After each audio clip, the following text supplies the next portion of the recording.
ہم امام سجاد علیہ السلام کی دعا سے شروع کرتے ہیں۔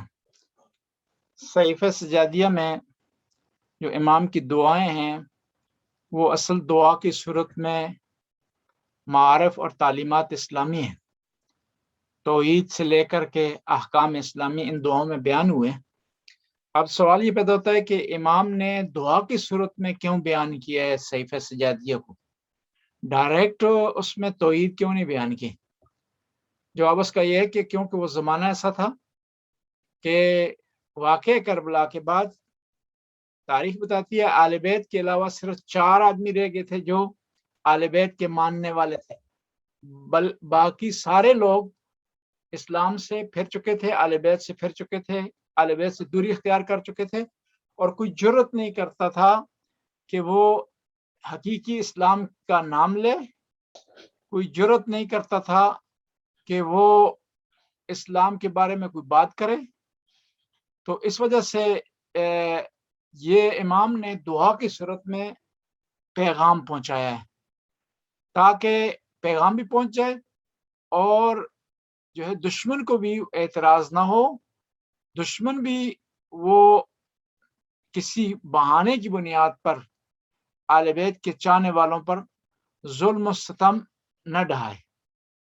تو اس وجہ سے امام سجاد نے دعاؤں کی صورت میں تعلیمات آل بیت علیہ السلام کو، تعلیمات خداوندی کو، تعلیمات حق کو لوگوں تک پہنچایا۔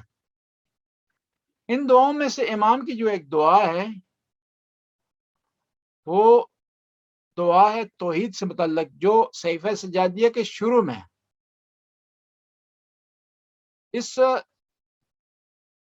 دعا کو امام نے اس طرح شروع فرمایا، اور صحیفہ سجادیہ جس نے مرتب کی ہے اس نے اس کے شروع میں دعا کی ہیڈنگ اس طرح دی ہے، وَقَانَ مِن دُعَاءِ عَلَيْهِمُ السَّلَامُ اِذَا ابْتَدَأَ بِالدُّعَاءِ بَدَأَ بِالتَّمْہِيدِ لِلَّهِ عَزَّ وَجَلَّ وَالثَّنَاءُ عَلَيْهِ۔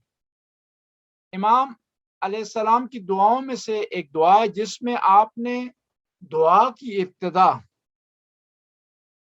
کی ہے اللہ کی ثنا سے اور اللہ کی حمد سے۔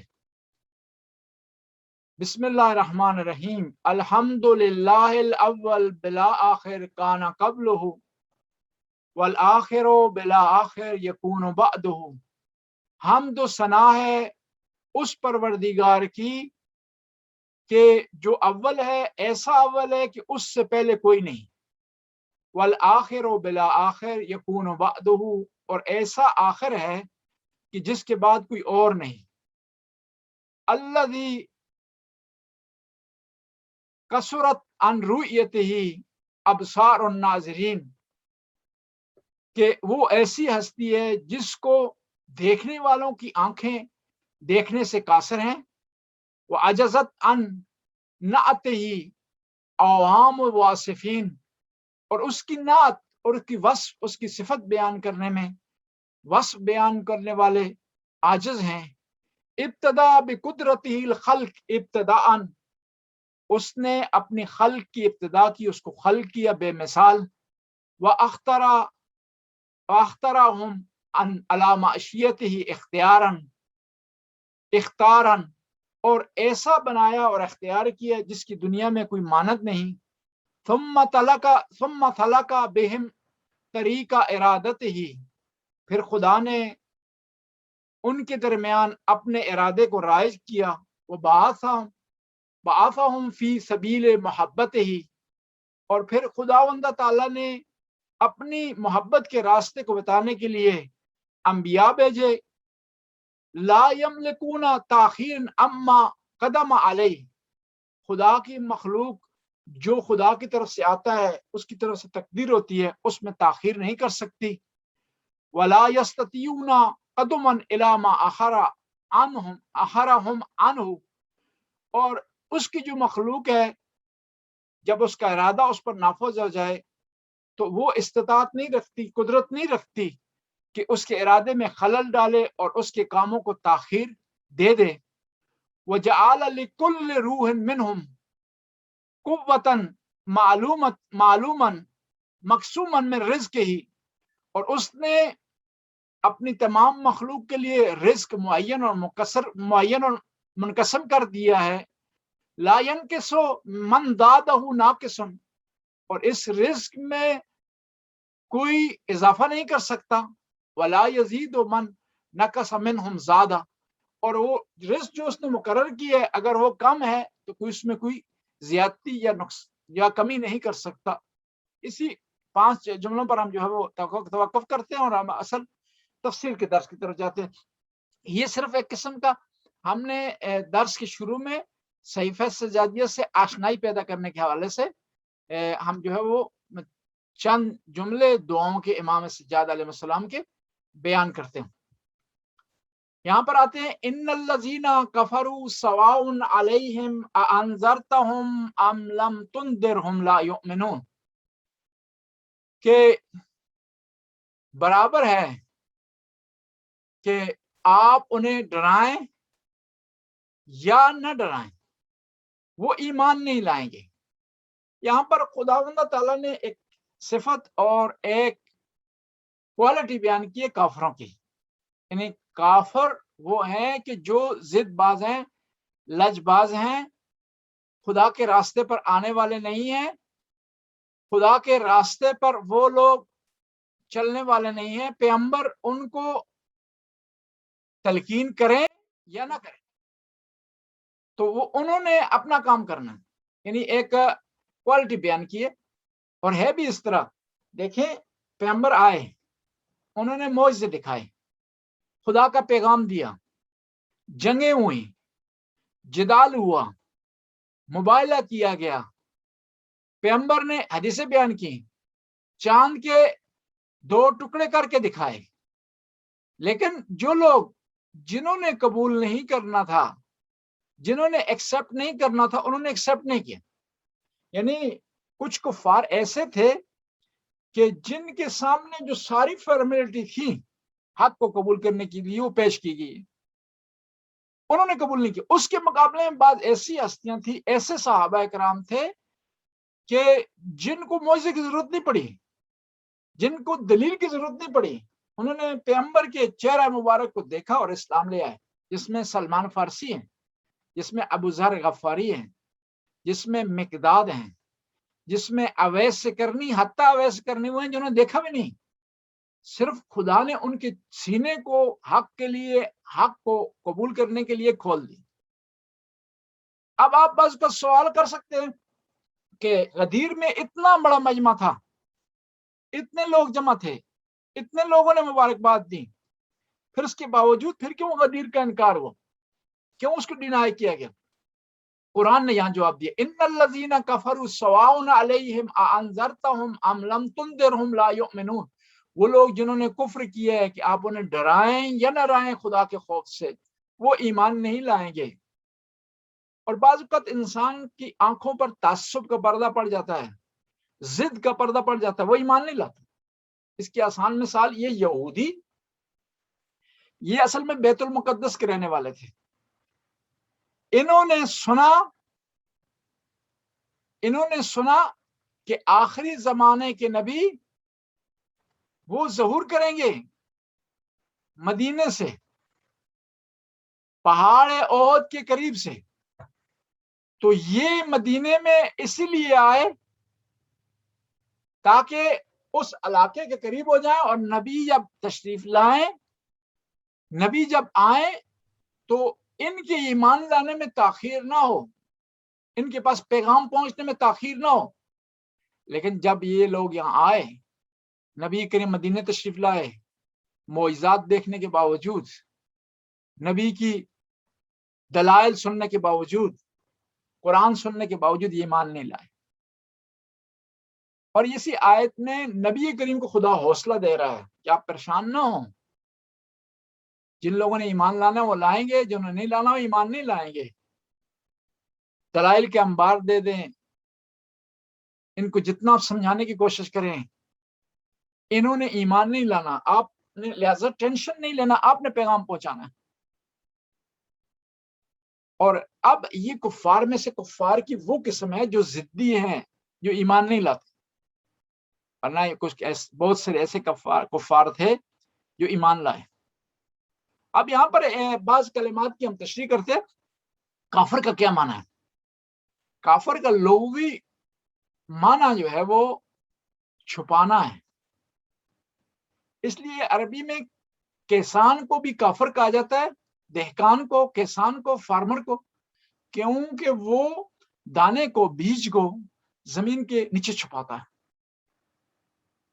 وہ اس لیے وہ شاعر کا ایک شعر بھی ہے، ہم کافروں کے کافر، نعوذ باللہ، سب سے بڑا کافر خدا ہمارا، توحید کی بستی ہے سارا جہاں ہمارا۔ وہاں لفظی معنی لیا گیا کافر کا، یعنی کافر یعنی وہ ہے جو انکار کرنے والا ہے، چھپانے والا ہے۔ اور اب کافر کو کافر کیوں کہا جاتا ہے؟ کیونکہ یہ حق کو چھپاتا ہے، حقیقت کو چھپاتا ہے، سچائی کو چھپاتا ہے، اس لیے اسے کافر کہا گیا۔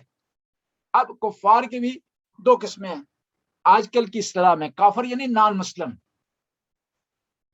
نان مسلم میں ایک وہ ہیں جو کہ اہل کتاب ہیں، ایک وہ ہیں جو کہ اہل کتاب کے علاوہ ہیں، جو کتاب کو نہیں مانتے۔ ان کے احکام مختلف ہیں شریعت میں، اہل کتاب کے اور غیر اہل کتاب کے۔ وہ انشاءاللہ کبھی موقع ملے گا تو اس کی تفصیل میں ہم جائیں گے۔ نکاح کے حوالے سے، کھانے پینے کے حوالے سے، طہارت اور عدم طہارت کے حوالے سے ان کے احکام دونوں سے ایک دوسرے سے جدا ہیں۔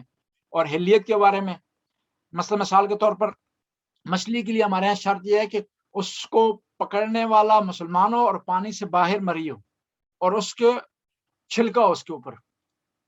تو یہاں پر مجتہدین نے، علماء نے استثناء دیا ہے کہ اگر اہل کتاب بھی اسے پکڑ کر کے پانی سے باہر لائے اور وہاں وہ مرے تو پھر بھی وہ مچھلی حلال ہے۔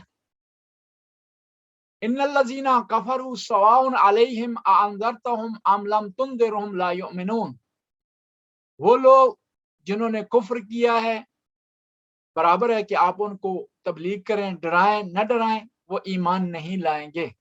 اور یہاں پر ایک دلچسپ ہے، دیکھیں آخر میں نہیں کہا کہ لا یسلمون، کہا لا یؤمنون۔ ممکن ہے وہ ظاہری طور پر ایمان لے آئیں، ظاہری طور پر کلمہ پڑھ لیں، لیکن ایمان نہیں ہوگا ان کے دل میں۔ وہ ان کا ایمان یعنی حقیقی نہیں ہوگا، گہرائی سے نہیں ہوگا، عمل کے ساتھ نہیں ہوگا۔ اگلی آیت کی طرف ہم جاتے ہیں، آیت نمبر 7 کی طرف۔ ختم اللہ علی قلوبہم وعلی سمعہم وعلی ابصارہم غشاوۃ ولہم عذاب عظیم۔ اللہ نے ان کے دلوں پر مہر لگا لی ہے، ان کے کانوں پر مہر لگا دی ہے اور ان کی آنکھوں پر پردہ پڑ گیا ہے۔ وَلَهُمْ عَذَابٌ عَظِيمٌ، ان کے لیے عظیم عذاب ہے۔ ختمہ عربی میں دو معنوں میں آتا ہے۔ ختمہ انگوٹھی کو بھی کہتے ہیں، خاتم انگوٹھی کو بھی کہتے ہیں، اور ختمہ مور کے معنی میں بھی ہوتا ہے۔ اب یہ دیکھنا ہے کہ جو ایک لفظ کے کئی جب معنی ہوں، جب جو ہے وہ کئی معنی ایک لفظ میں پائے جاتے ہیں تو ان معنی میں آپس میں کوئی نہ کوئی مناسبت پائی جاتی ہے، سملرٹی پائی جاتی ہے۔ اس لیے ایک لفظ کے کئی معنی ہوتے ہیں اور ان میں ایک معنی مشترک پایا جاتا ہے، ایک کامن ان میں معنی پایا جاتا ہے، اس لیے ایک لفظ کے کئی معنی ہوتے ہیں۔ اس لیے عربی میں ایک مثال دوں گا آپ کی خدمت میں۔ جیم نون ایسا لفظ ہے، جیم نون، جس میں خفیہ ہونے کا، پوشیدہ ہونے کا معنی پایا جاتا ہے۔ جن بھی ہے اس سے، جنین بھی اس سے ہے، اسی سے جنت بھی ہے، جنہ بھی ہے۔ یہ مختلف معنی ہے لیکن ان میں ایک کامن چیز پائی جاتی ہے، جن، جنین، جنون، جنت، جنہ۔ یہ 5 لفظ ہیں، یہ جیم نون سے شروع ہوتے ہیں، ان کے مختلف معنی ہیں لیکن ایک کامن معنی اس میں پایا جاتا ہے، وہ خفیہ ہونا ہے، چھپا ہونا ہے۔ جن کو اس لیے جن کہتے ہیں کہ وہ خفیہ ہوتا ہے۔ جنون کو اس لیے جنون کہا جاتا ہے کیونکہ اس میں انسان کا عقل خفیہ ہو جاتا ہے، مجنون جسے کہتے ہیں، پاگل۔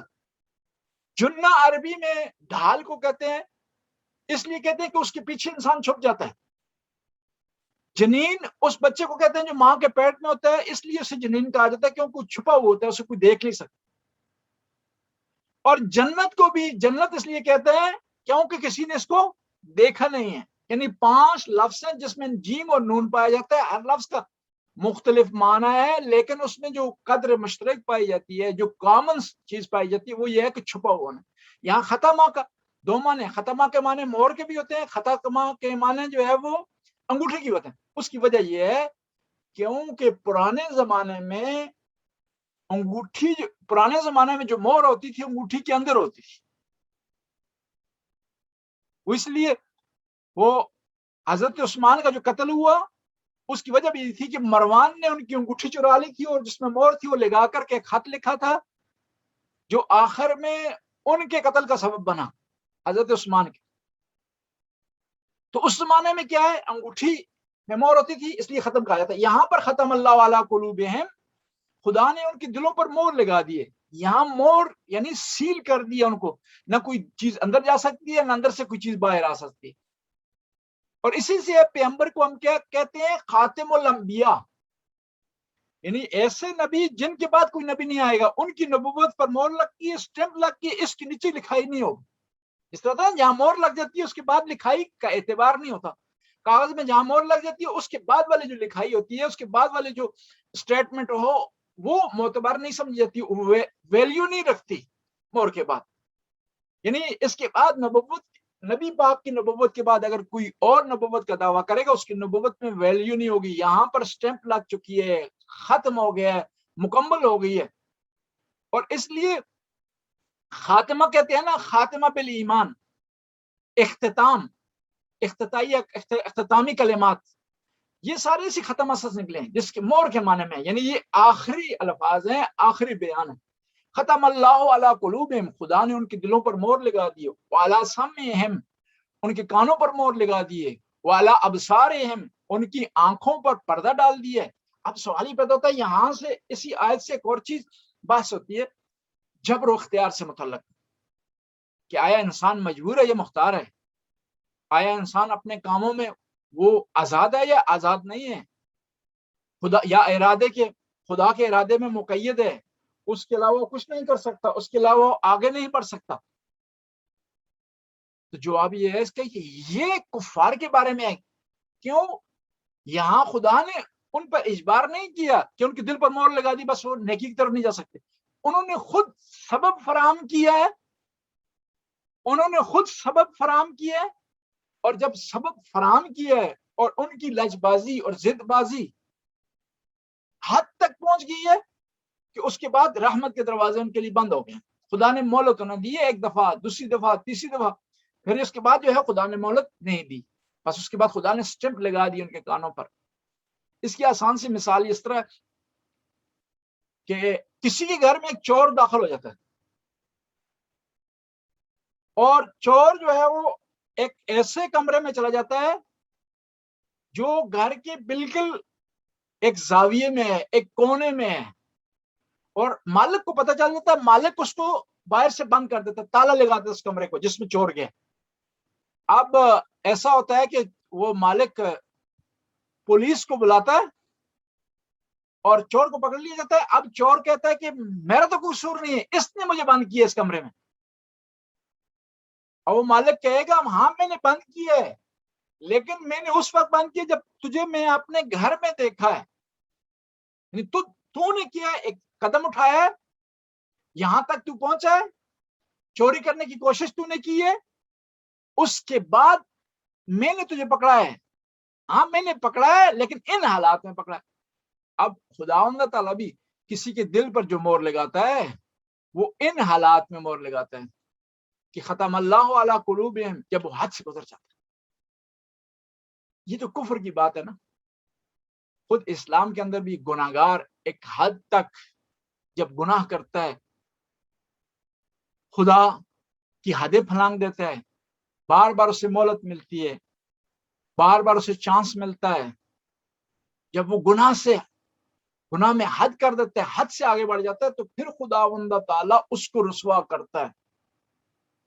وہاں پر بھی گناہگار کہہ سکتا ہے کہ بھائی خدا نے مجھے رسوا کیا ہے، تو جواب آئے گا خدا نے رسوا کیا ہے لیکن تیری حرکات کی وجہ سے، تیرے ان کاموں کی وجہ سے، تیرے ان کردار کی وجہ سے۔ ختم اللہ علی قلوبہم، اب یہاں دل کے معنی ہوا قلوبہم، قلب، دل۔ دل یہاں جو قرآن میں استعمال ہوتا ہے یہ وہ لوتھڑا نہیں ہے، وہ ایک بدن کا حصہ نہیں ہے، پارٹس آف باڈی نہیں ہے، بلکہ اس سے مراد وہ سمجھ جو بوجھ کی قدرت ہے جس کو ہم چھٹی حس کہتے ہیں۔ حواس خمسہ ہے نا، بعض اوقات کہتے ہیں کہ ہماری چھٹی حس نے ایسا کہا، یعنی کانوں سے ہم نے سنا نہیں، آنکھوں سے ہم نے دیکھا نہیں ہے، زبان سے ہم نے چکھا نہیں ہے، ہاتھوں سے ہم نے لمس نہیں کیا، سونگا نہیں ہے، لیکن ہم سمجھ گئے ہیں کہ معاملہ یہ ہے۔ قرآن نے یہاں کہا کہ قلوب کا معنی جو ہے وہ حس کے معنی میں ہے، بس اس کے بعد سمجھ نہیں سکتے، اس کے بعد وہ درک نہیں کر سکتے، اس کے بعد وہ حق کی طرف جا نہیں سکتے۔ ایک مدت تک خدا نے انہیں مہلت دی ہے، جب ان کی مہلت حد سے بڑھ گئی ہے تو کیا ہوا، خداوند تعالیٰ نے ان کے دلوں پر مہر لگا دی، دلوں پر، یعنی ان کے سمجھنے کی قوت میں، ان کی سمجھنے کی پاور میں، ان کی درک کرنے کی پاور میں مہر لگ گئی۔ قرآن میں 3 قسم کے دل کی بات ہوئی ہے، 3 قسم کے دل کی۔ قلب وہ دل کہ جس پر خدا نے مہر لگا دی ہے، قاسیت قلوبہم، یعنی جس میں حق داخل نہیں ہوتا، وہ دل کہ جو بیمار ہے، وہ دل جو کہ منیب ہے، بیمار تھا، غلطی پر تھا، خطا پر تھا، لیکن وہ ابھی حق پر آ گئے۔ ان تینوں قلوب کا قرآن نے ذکر کیا ہے، یعنی دل مریض ہو سکتا ہے، بیمار ہو سکتا ہے، لیکن اگر اس کا علاج کیا جائے، اس کو راستے پر لایا جائے، اس کو درک کیا جائے، تو وہ اچھائی کی طرف آ سکتا ہے، وہ قلب منیب بن سکتا ہے۔ لیکن اگر اس دل میں قساوت حد سے زیادہ بڑھ جائے اور حد سے زیادہ وہ خدا کی حدیں، خدا کے قوانین کی خلاف ورزی کر بیٹھے، تو پھر اس دل میں گنجائش نہیں ہوتی، پھر اس دل پر مہر لگ جاتی ہے۔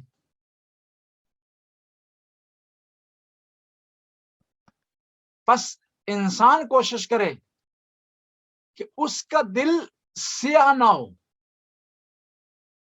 اس دل پر مہر نہ لگے۔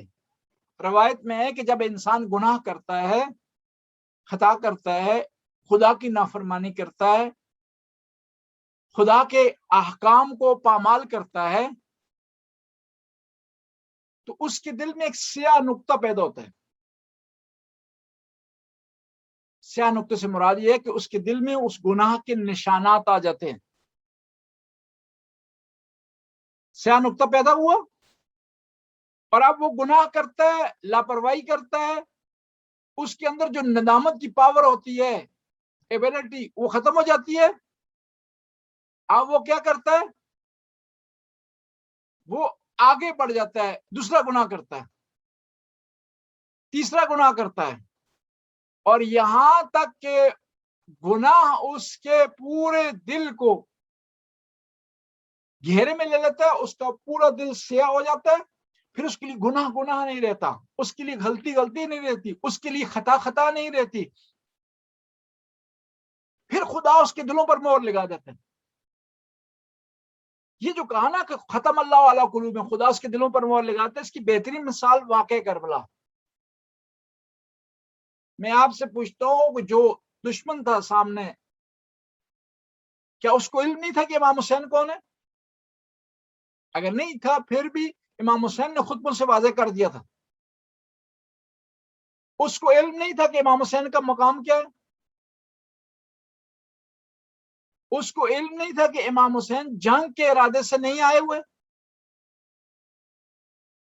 یہ سب کچھ دیکھنے کے باوجود، امام کی فضیلتیں جاننے کے باوجود، امام کا مقام جاننے کے باوجود، اور پھر اس کے ساتھ امام کے خطبے سننے کے باوجود، شہزادہ علی اصغر کو دیکھنے کے باوجود، شبیہ پیغمبر کو دیکھنے کے باوجود، پھر اگر تیر چلا رہا ہے، تلوار چلا رہا ہے، تو قرآن کی اس آیت کا مصداق بن رہا ہے، ختم اللہ علی قلوبہم وعلی سمعہم، ان کے دلوں پر مہر لگ گئی تھی کہ وہ امام حسین کو درک نہیں کر رہے تھے، ان کے کانوں پر مہر لگ گئی تھی کہ امام کے خطبوں کو نہیں سن رہے تھے، ان کی آنکھوں پر پردہ پڑ گیا تھا کہ وہ امام حسین کی مظلومیت کو نہیں دیکھ رہے تھے، شہزادہ علی اصغر ننھے معصوم کو نہیں دیکھ رہے تھے۔ آپ کہہ سکتے ہیں کہ وہ زمانہ جہالت کا تھا، لوگ پڑھے لکھے نہیں تھے، سمجھدار نہیں تھے،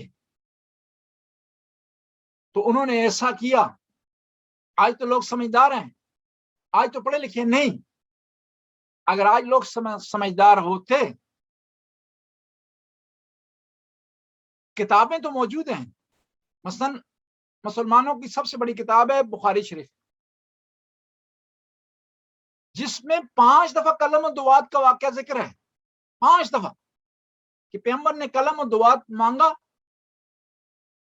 کہ مجھے کلم و دعات دو تاکہ میں حق لکھ دوں اور میرے بعد گمراہ نہ ہو۔ بخاری نے لکھ دیے۔ ہاں، اس زمانے کے لوگ جو کہ کلم دعات جن سے مانگا تھا، ان کی آنکھوں پر پردہ پڑ چکا تھا، ان کی دلوں پر مہر لگ چکی تھی، ان کے کانوں پر مہر لگ چکی تھی۔ لیکن آج جو پڑھ رہا ہے اس حدیث کو، اور 5 دفعہ بخاری نے لکھا ہے، قرآن کے بعد سب سے صحیح کتاب نے لکھا ہے، پھر وہ نہیں مان رہا حق کو، حقیقت کو، تو گویا اس کے آنکھوں پر پردہ تھا جو اس نے قلم دعات نہیں دیا، اس کی آنکھوں پر بھی پردہ ہے کہ جس نے پڑھنے کے باوجود اس کی تحقیق نہیں تھی کہ پیغمبر کیا چیز لکھنا چاہتے تھے، اور پیغمبر کی آیت توہین نہیں ہوئی اس میں کہ قلم دعات نہیں دیا گیا۔ بس جس طرح اس زمانے میں کچھ لوگوں کے دلوں پر مہر لگ چکی تھی، کانوں پر مہر لگ چکی تھی، آنکھوں پر پردہ پڑ چکا تھا، اس زمانے کے لوگوں میں بھی ایسا ہے۔ حق و حقیقت جاننے کے باوجود وہ حق و حقیقت پر نہیں چل رہے، حق کی طرف نہیں موڑ رہے، حق کو نہیں بیان کر رہے، حق کی طرف نہیں جا رہے۔ بس یہ کافروں کی خدا نے نشانیاں بیان کی، ان نشانیوں میں سے مین نشانی ہے کہ وہ حق کی حقیقت کو قبول نہیں کرتے۔ پہلے بھی میں بیان کر چکا کہ یہ آیات قرآن کی مدینہ کے احوال کے سے متعلق ہے کہ مدینہ میں 3 قسم کے لوگ تھے: مسلمان مومن، دوسرے کفار یعنی یہودی، تیسری پارٹی وہ تھی جو کہ منافق تھی، جن کا بعد میں ذکر آئے گا قرآن کی بعد والی آیات میں۔ اور پھر خدا نے ان تینوں گروہوں کا ذکر کیا اور ان کی علامتیں بیان کی، اور یہ اس زمانے کے لوگوں کے لیے بھی بیان کیا، ہمارے لیے بھی ہیں کہ یہ علامتیں مومنوں کی ہیں۔ آج کے زمانے میں بھی اگر کسی میں پائی جاتی ہیں وہ مومن ہے، اور یہ علامتیں کافروں کی ہیں۔ آج کے زمانے میں کوئی اگر آدمی ہے تو اس میں اگر یہ پائی جاتی ہیں تو وہ کافر ہونے کا مصداق رکھتا ہے۔ بعد میں جو منافقوں کی علامتیں آئیں گی، یہ بھی کسی میں اگر پائی جاتی ہیں تو وہ کافر ہے اور ایمان سے خارج ہے۔ اگلی ہم آیت کی طرف جاتے ہیں، آیت نمبر 8 کی طرف۔ وَمِنَ النَّاسِ مَن يَقُولُ آمَنَّا بِاللَّهِ وَبِالْيَوْمِ الْآخِرِ وَمَا هُمْ بِمُؤْمِنِينَ۔ لوگوں میں سے کچھ لوگ ہیں جو کہتے ہیں کہ ہم ایمان لائیں اللہ پر اور آخرت پر، وَمَا هُمْ بِمُؤْمِنِينَ، وہ مومن نہیں ہیں۔ لوگوں میں سے کچھ لوگ ایسے ہیں جو کہتے ہیں ایمان لائیں۔ اس آیت سے پہلا نقطہ یہ ملتا ہے کہ ہر آدمی کے کہنے پر آپ یقین نہ کر لیں۔ ایک آدمی اگر آپ کو کہتا ہے میں مسلمان ہو گیا، میں مومن ہو گیا ہوں، کافی نہیں ہے اس کا کہنا، ضروری ہے کہ تحقیق کریں، جانچ پڑتال کریں کہ وہ ایمان لایا ہی نہیں لایا۔ کیوں قرآن کہہ رہا ہے، وہ کہہ رہے ہیں کہ ہم ایمان لائیں اللہ پر اور آخرت پر، قرآن کہہ رہا ہے یہ مومن نہیں ہے۔ یعنی کافی کہنا کافی نہیں ہے، ضروری ہے اس کے ساتھ عمل بھی۔ بعض اوقات لوگ سمجھتے ہیں کہ یہ 2-4 کلمے آپ کہہ دیں گے تو ایمان کی اعلیٰ درجے پر فائز ہو جائیں گے، ایسا نہیں۔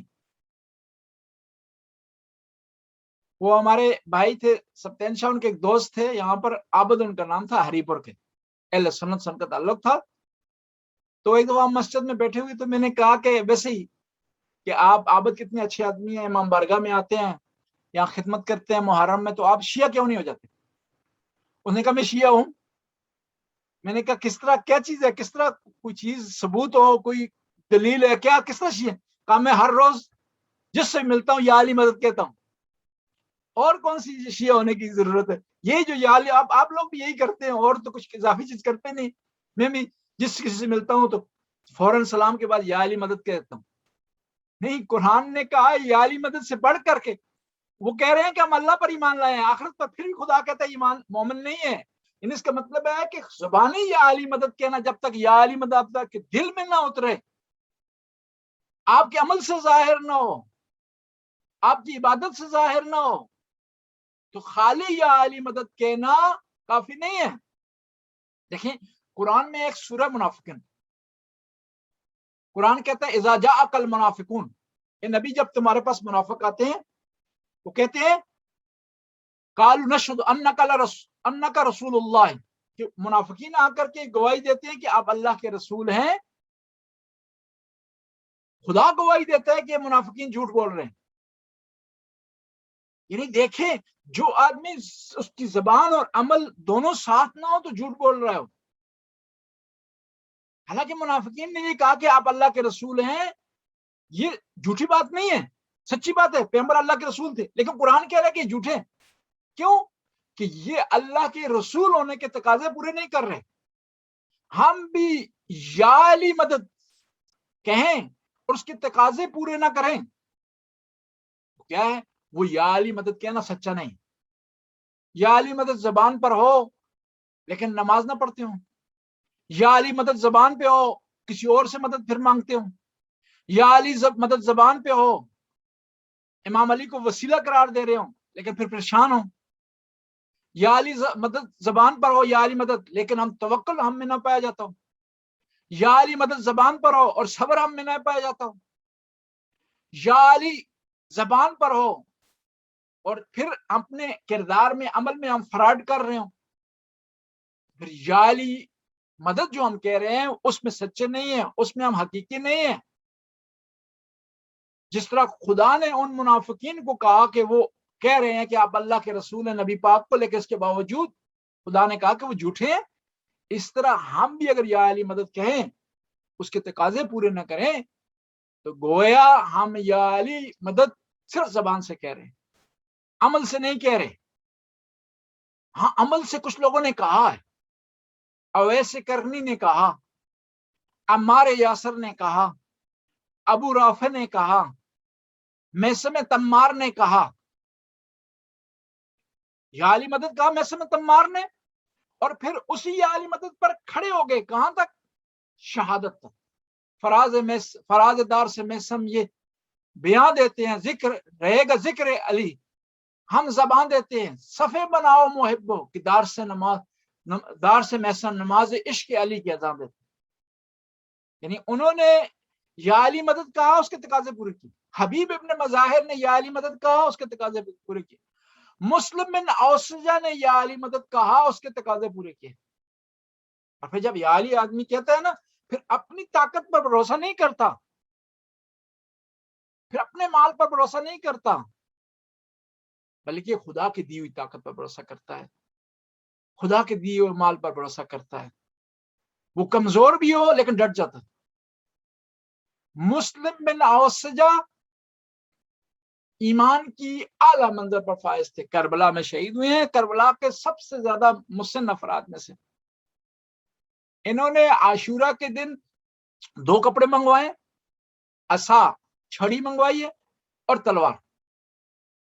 2 کپڑے کس لیے؟ ایک آنکھوں پر باندھا جائے تاکہ آنکھوں سے دکھائی دے. ان کے جو ابرو تھے یہ اتنے گرے ہوئے تھے ضعف کی وجہ سے، عمر رسیدہ ہونے کی وجہ سے کہ دکھائی نہیں دیتا. ایک کپڑا انہوں نے باندھا، ایک کمر سے باندھا، اور عصا ایک ہاتھ میں لیے، ایک ہاتھ سے تلوار چلا رہے. میں آپ سے پوچھتا ہوں، وہ آدمی جو جسے دکھائی نہیں دیتا، کمر اس کی جھکی ہوئی ہے، کمر کو سیدھا کرنے کے لیے کپڑا استعمال کر رہا ہے، چل نہیں سکتا، عصا کا سہارا لے رہا ہے. وہ میدان میں اس لیے آیا کہ جنگ کا پلڑا تبدیل کرے؟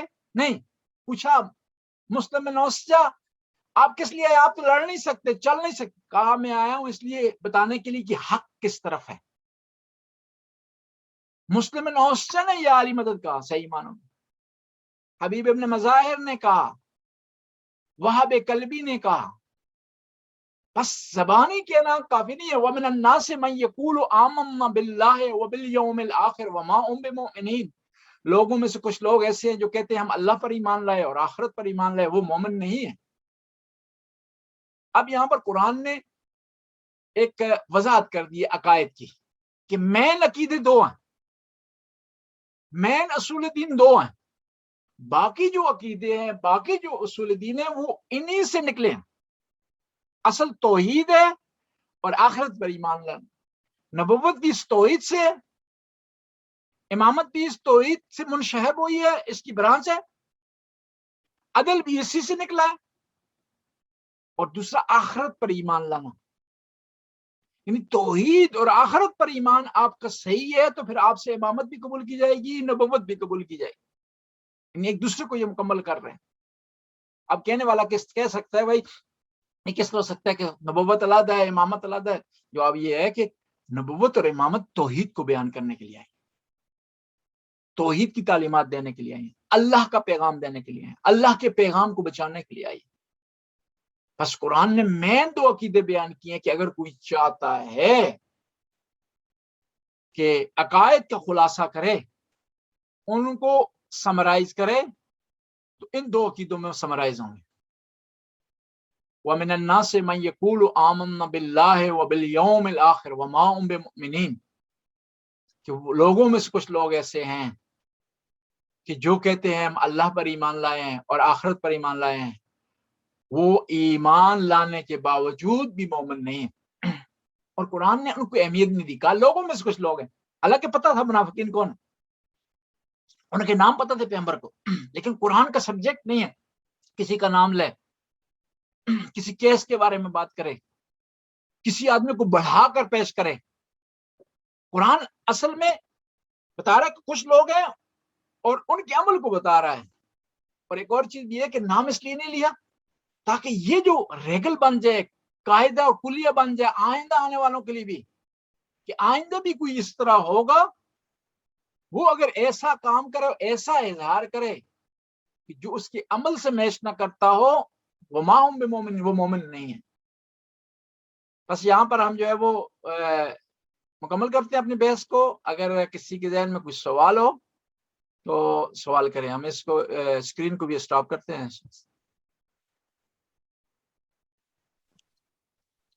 جی السلام علیکم قبلہ.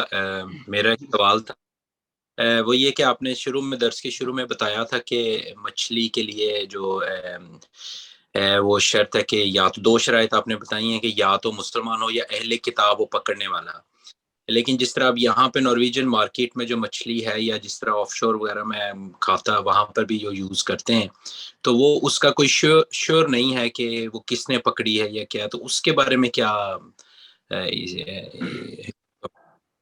کیونکہ یہاں اکثریت جو ہے وہ عیسائیوں کی ہے اور یہ مشہور ہے یہ ملک عیسائیوں کے حوالے سے، تو اہل کتاب کا حکم لگے گئے. ٹھیک ہے جی. لیکن ایسی مچھلی جو کہ ایسے ممالک سے آتی ہے کہ جہاں اکثریت ہندوؤں کی ہے یا بدھزم کی ہے، تو اس میں جو ہے وہ مسئلہ ہوگا.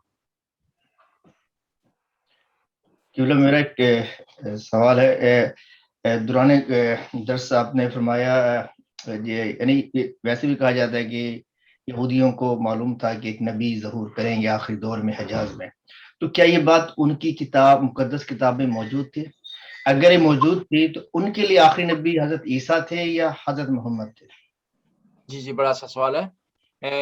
وہ ان کے لیے ان کی کتاب میں حضرت عیسیٰ کا ذکر تھا اور حضرت نبی صلی اللہ علیہ وسلم کا ذکر بھی تھا. دونوں کی مختلف علامتیں تھیں اور دونوں کا انتظار وہ کر رہے تھے. حضرت عیسیٰ کا بھی انتظار کر رہے تھے اور نبی پاک کا بھی انتظار کر رہے تھے. دونوں کا علیحدہ علیحدہ ذکر تھا ان کی کتاب میں مشخصات کے ساتھ. اور اس میں کتاب میں یہ موجود تھا کہ آخری نبی مدینے سے آئے گا اور کوہ احد کے قریب سے ظہور کرے گا. اب انہوں نے قبول کیوں نہیں کیا؟ ان کی بہت سارے دلائل تھے جو ضد بازی پر مبنی تھے. ان میں سے ایک یہ تھا کہ یہ حضرت اسماعیل کی اولاد میں سے، ہم اس نبی کو مانیں گے جو اسحاق میں سے ہوں گے، کیونکہ خود یہودی اسحاق کی نسل سے. حضرت ابراہیم کے 2 بیٹے ہیں، اسماعیل و اسحاق. بہت شکریہ قبلہ. میرا سوال ہے. سوال ہے. اچھا مجھے بات کرنا ہے. اچھا، میں نے اقامت کے بارے میں تھوڑا ایک سوال کرنا تھا کہ یہ جو ہم اکٹھی نمازیں پڑھ لیتے ہیں تو آیا کہ اقامت جب ظہرین پڑھے تو دونوں نمازوں سے پہلے پڑھنی چاہیے، اور اگر کوئی قضا نماز پڑھ رہے کسی فرض نماز کے بعد اگر قضا پڑھے تو اقامت کا کس طرح حکم اس کے بارے میں یہ ذرا بتا دیں. جی اقامت ہے مستحب، اگر پڑھیں تو آپ بہتر ہے. تو اس کا طریقہ کار یہ ہوتا ہے کہ آپ اذان دیں گے، زور کی پڑھ رہے ہیں اس کے لیے اقامت دیں گے، پھر اس کے بعد عصر کی پڑھنا چاہتے ہیں اس کے لیے علیحدہ اقامت دیں گے، مستحب ہے. اور قضا کے لیے بھی مستحب ہے کہ آپ اقامت دیں.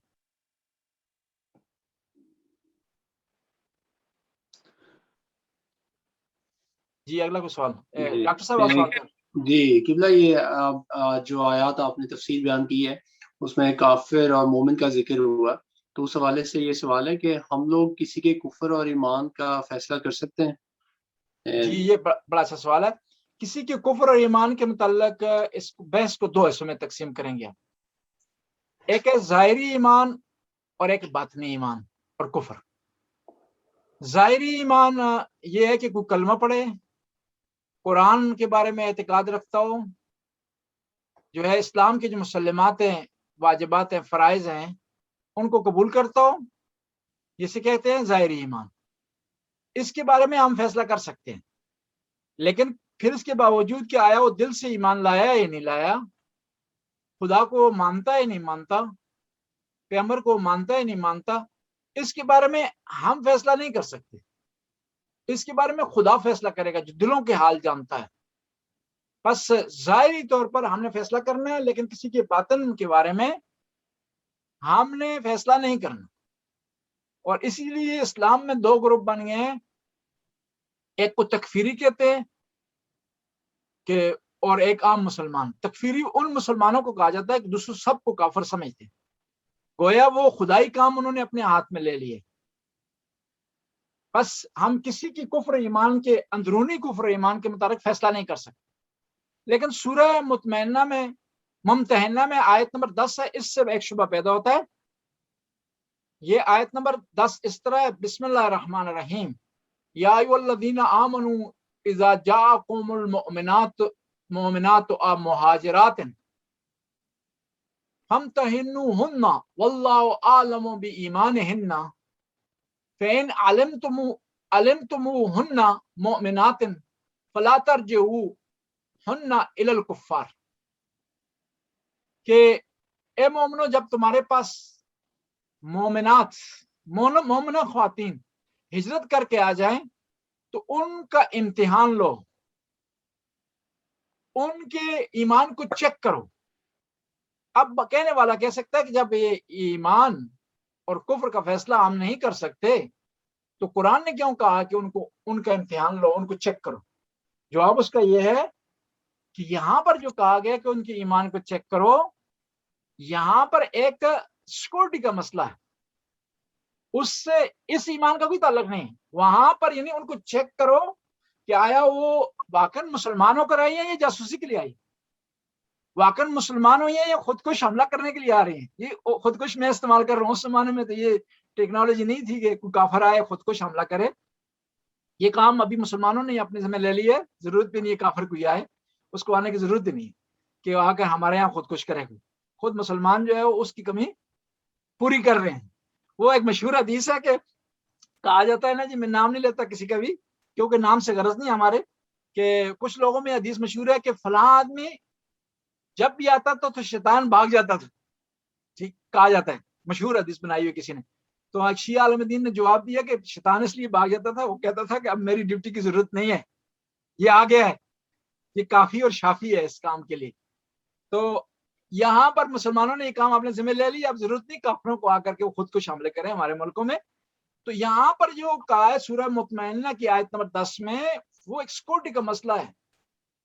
وہ نہیں ہے کہ آپ کو جو ہے یہ کہ کوئی ایک آدمی آ کر کہتا ہے کلمہ پڑھتا ہے, آپ اس کا ٹیسٹ لینا شروع کر دیں کہ بھائی یہ مسلمان ہے یا نہیں, اس کو چیک کرنا شروع کر دیں, اس کو پرکھنا شروع کر دیں, اس کو اپنی کسٹڈی میں جس طرح ISSB کے امتحان میں رکھیں. نہیں, ایسا مسئلہ نہیں. اسلام کہتا ہے جو ظاہری طور پر ایک چیز واضح اور روشن ہے اسی کو آپ نے جو ہے وہ فالو کرنا ہے. بس ظاہری طور پر ہم فیصلہ کر سکتے ہیں کسی کفر اور ایمان سے متعلق, لیکن باطنی طور پر یہ خدا کا کام ہے, ہم فیصلہ اس کے بارے میں نہیں کر سکتے. اور یہ بھی جو ہے وہ فیصلہ ہم نہیں کر سکتے کون جنتی ہے کون جہنمی ہے, یہ خدا نے فیصلہ کرنا ہے. خدا نے اس کو اپنے علم میں مخفی رکھا ہے, اور وہ ہستیاں جن کو خدا نے اختیار دی, اس کے علاوہ کوئی فیصلہ نہیں کر سکتے. جی کوئی اور سوال ہے؟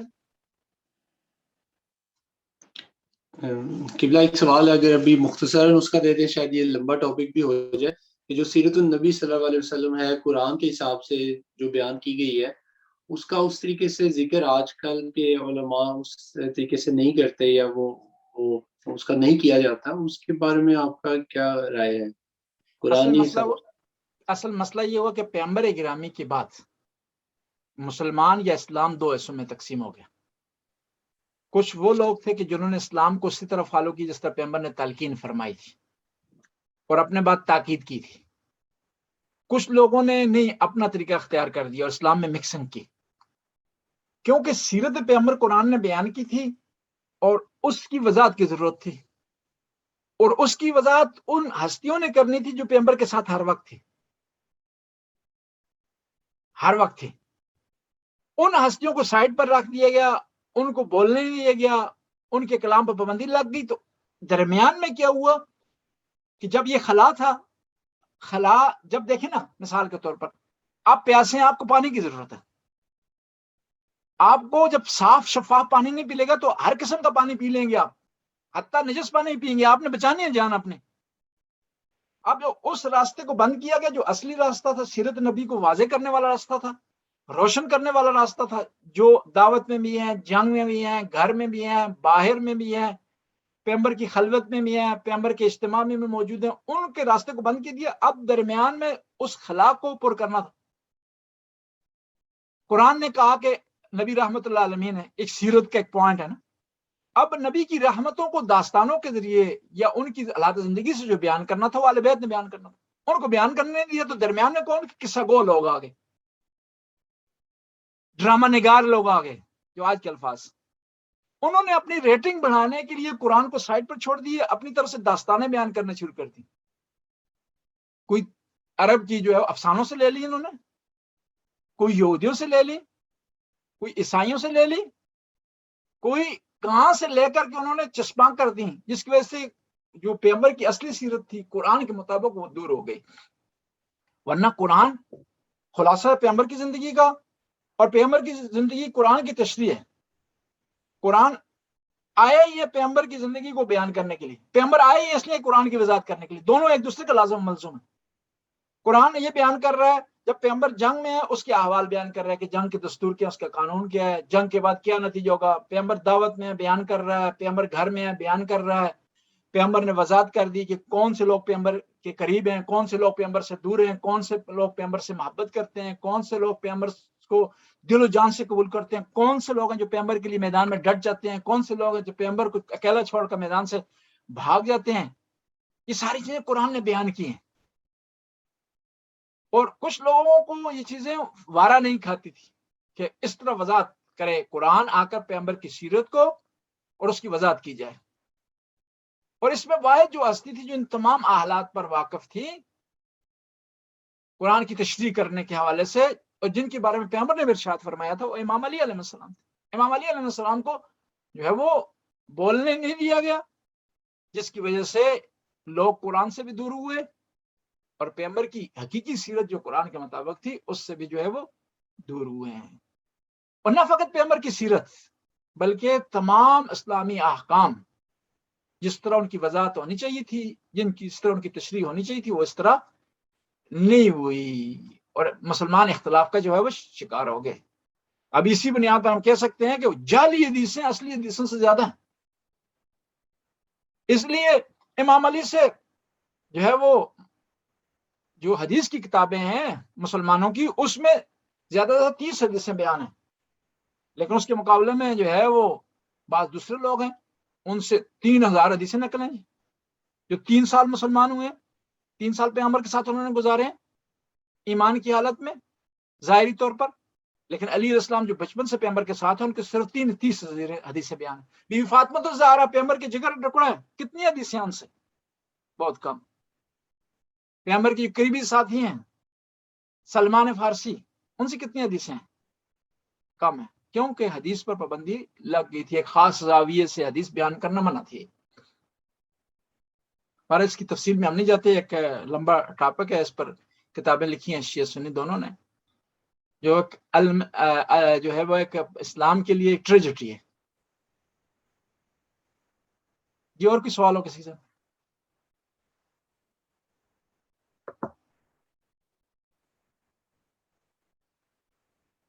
جی اور کوئی سوال ہے کسی کا؟ جی ہم ختم کرتے ہیں۔ اللہم صلی علی محمد و آل محمد وسلم علی محمد و آل محمد وبارک علی محمد و آل محمد وارحم محمد و آل محمد کما صلیت وسلمت وبارکت وترحمت علی ابراہیم و آل ابراہیم انک حمید مجید، وصلی اللہ علی جمیع الانبیاء والمرسلین۔ خدا اس کلیل سی عبادت قبول و منظور فرما، ہمارے گناہوں سے درگزر فرما، نیک کام کرنے کی توفیق عطا فرما۔ یا اللہ ہمیں اہل بیت کی خوشی میں خوش رہنے کی اور اہل بیت کے غم میں غمگین رہنے کی توفیق عطا فرما۔ یا اللہ قرآن پر ہمیں عمل کرنے کی توفیق عطا فرما، قرآن کو پڑھنے سمجھنے اس پر عمل کرنے کی توفیق عطا فرما۔ یا اللہ ہر وہ کام کرنے کی توفیق عطا فرما جس کا قرآن حکم دیتا ہے، اور ہر اس کام سے پرہیز کرنے کی توفیق عطا فرما جو قرآن سے منع کر رہا ہے۔ یا اللہ تو غفور رحیم، رحم کرنا والا ہے، کرم کرنا، حاضرین پر رحم و کرم کی بارش فرما، جو حاجت رکھتے ہیں ان کی حاجت روائی فرما، جو پریشان حال پریشانی کو آسانی میں تبدیل فرما، تنگ دستوں کی تنگ دستی کو برطرف فرما۔ یا اللہ تو غفور رحیم، ہمیں اس درس کو قائم و دائم رکھنے کی توفیق عطا فرما۔ یا اللہ اس طرح جیسا تو چاہتا ہے اس طرح میں بیان کرنے کی توفیق عطا فرما۔ زمانے کے امام کے ظہور میں تعجیل فرما، ہمیں امام کے انصار میں سے کر دے۔ اللہم صلی علی محمد جزاک اللہ ماشاء اللہ، بہت شکریہ جی بلا۔ السلام علیکم ورحمۃ اللہ وبرکاتہ۔ دعا میں یاد بہت رکھیے، شکریہ، انشاءاللہ ملتے ہیں اگلے اس کو انشاءاللہ۔ انشاءاللہ جزاک اللہ خیرا کثیرا۔ ٹھیک ہے، شکریہ سب کا، خاص طور پر سریہ بہن کا کہ خدا خاص طور پہ آپ کا جو اتنا اچھا بیان کرتے ہیں، ہم تو سننے والے ہیں، کہ خدا آپ ہم کو تو سلامت صرف رکھے، سنتے ہیں، اللہ عمل کی توفیق دے۔ اہل بیت کی معرفت بہت عطا فرمائے خوبصورت سب۔ بیان کرتے ہیں، بڑی اچھی طریقے سے اور بڑا ہم دلچسپی سے سنتے ہیں، اللہ عمل کی توفیق دے۔ جزاک اللہ خیرا جی کثیرا۔ آمین جی، ٹھیک ہے جی، آپ بہت جی، شکریہ۔ بہت شکریہ، بہت شکریہ۔